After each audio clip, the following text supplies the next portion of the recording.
Një vajzë gjithmonë buzëqeshte. Ajo as nuk fliste, as nuk dëgjonte. E pyeten me shenja dhe me duar. Pse po buzëqesh përderisa as nuk dëgjon gjë, po as nuk flet asgjë? U përgjigj. As nuk dëgjoj të shamurët tuaja, po as nuk e shaj askënd. Dhe sa e lezetshme është zemra dhe shpirti që as dëgjon të shamurët, po as goja e tyre sham.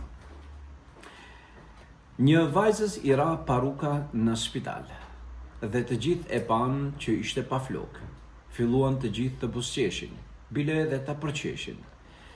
Ajo tha, e ç'të bëj unë që smundja e kancerit mi ka rrëzuar të gjithë flokët? Mësuesja ju jep një letër të bardhë nxënësve në klasë dhe ju thot: shkruani nga një dëshirë të cilën ju dëshironi ta e keni. Një vajzë shkruan: dëshiroj të bëhem milionere.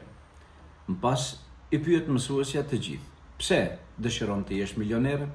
Tha që t'i blej ilaçet për nënën time dhe t'ja hek dhimbjen nga se shumë dhimbje ka.